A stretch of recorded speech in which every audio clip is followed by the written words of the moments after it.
అందరూ గొప్ప వ్యక్తులు, వాళ్ళందరూ ఫ్లోర్ లీడర్స్గా మాకు అవమానం, మాకు ప్రతిపక్ష పార్టీ హోదా ఇవ్వమని చెప్పి అడగలా. రాహుల్ గాంధీ గారు సుప్రీంకోర్టు పోతే సుప్రీంకోర్టు తిరస్కరించింది. ఇప్పుడు నీకు ఫ్లోర్ లీడర్ కూడా ఛాన్స్ ఇస్తారు మాట్లాడేదానికి, నీకు గౌరవిస్తారు. స్పీకర్ గారు, మీరైనా స్పీకర్ గారు, నువ్వు ఏం కావాలని కోరుతుండవు? విమానం టికెట్లు లేకపోతే రైలు టికెట్లు మేము కొనిస్తాం చందాలు వేసుకొని. ఎక్స్ట్రా ఏంటి?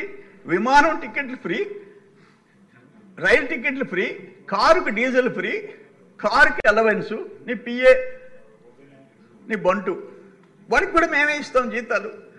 ఇంత ఇమ్మెచ్యూర్డ్గా అసలు ఏం మాట్లాడుతున్నారు మీరు?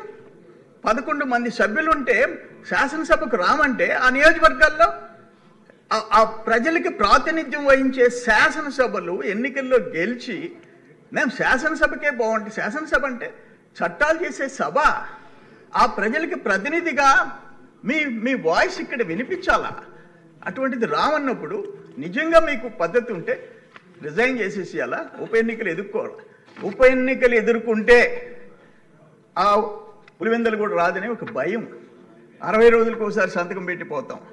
ఇటువంటి పరిస్థితి మనం ఎప్పుడు చూడాలి. ఇవన్నీ అటుండిచ్చి ప్రజల్ని మిస్లీడ్ చేసేదానికి నువ్వు, నీ ఛానల్, నీ పత్రిక, నీ లీడర్సు స్పీకర్ గారిని, చంద్రబాబు నాయుడు గారిని, కూటమిని తప్పుపడితే మాకు అసలు మీ మీద స్పెషల్ బోనస్ ఎందుకు ఇవ్వాలా? అంటే మీ ప్రవర్తన చూసి ఇవ్వాలనా? ఏం మాట్లాడుతున్నాను? ఏం మాట్లాడుతున్నారు? మేము మళ్ళీ వస్తా, అందరినీ లోపలేస్తా. ఈయనేమో చంద్రబాబు నాయుడు దగ్గర నుంచి, కూటమి నాయకుల దగ్గర నుంచి పట్టుపువ్వులు వేస్తానంటాడు. అన్నా, గవర్నర్ గారి ప్రసంగం గురించి మాట్లాడరా? టైం అయిపోతుంది. పర్వాలేదు. అంటే నేను అనేది ఏంటంటే ప్రజలకి ఒక రాంగ్ మెసేజ్ ఇస్తున్నారు. దాన్ని ఈ సభ నుంచి చెప్పుకోవాల్సిన అవసరం ఉందని చెప్పేసి నా ఉద్దేశం. మీ ఉద్దేశం, సదుద్దేశం, సమయం కూడా మెయింటైన్ చేయాలి కాబట్టి. Sorry, 1 minute. అందుకని ఏంటంటే ఇప్పుడు వీళ్ళు చెప్పేది పచ్చి అబద్ధాలు, రోత పత్రికలో రాసే రాతలు, ఇవన్నీ చూస్తుంటే చాలా దారుణంగా ఉన్నాయి. అందుకని నేను ఒకటే చెప్తున్నాను, వాళ్ళకి దమ్ముంటే శాసనసభకు రమ్మనండి, వాళ్ళ వాయిస్ వినిపించమనండి, అబ్జెక్షన్స్ ఉంటే చెప్పమనండి. మీకు మాకు తేడాలు 100 ఉన్నాయి. మీరు ఆఖరాన పరిస్థితి ఏం చేశారు? రాష్ట్రాన్ని శాఖలు మూసేశారు, నీటిపారుదల శాఖ మూసేసినారు, వ్యవసాయ శాఖ మూసేసినారు, R&Bని వదిలేసేసినారు. సెంట్రల్ గవర్నమెంట్ ఫండ్స్, కేంద్ర ప్రభుత్వ నిధులు, జేజేఎం, జలజీవన్ మిషన్, ఇంటింటికి కుళాయి ఎక్కడుంది ఈరోజు పరిస్థితి? ఎంత దారుణం! వీటన్నిటికీ కారణం ఎవరు? ఒక ఎగ్జాంపుల్ చెప్తా మీకు. Andhra Pradesh integrated irrigation and agriculture transformation project, APII-ATP, 1000 చెరువులు, 2,26,522 ఎకరాలు, 12 జిల్లాలు, టోటల్ ప్రాజెక్ట్ కాస్ట్ 1,600 కోట్లు, 1,120 కోట్లు వరల్డ్ బ్యాంక్ 70%, 480 కోట్లు రాష్ట్ర ప్రభుత్వం 30%. తెచ్చింది ఎవరు?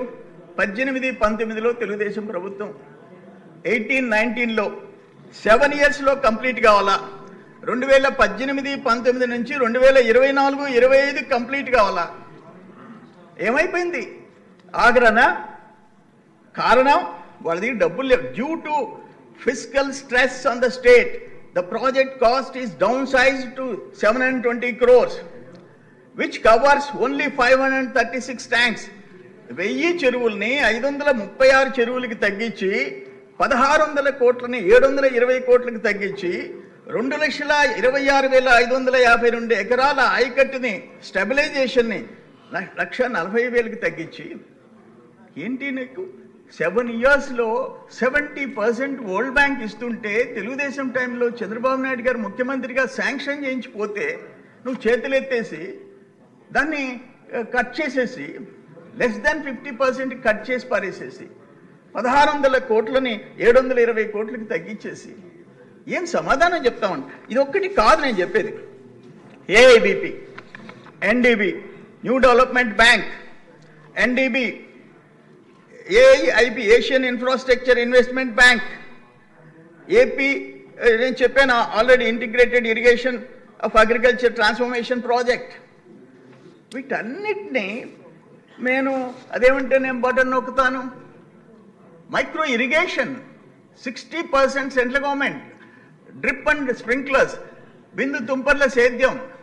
మన టైంలో ఒక్కొక్క సంవత్సరంలో 1200-1300 కోట్లు ఖర్చు పెట్టాం. మూతేసేసావు. మెకనైజ్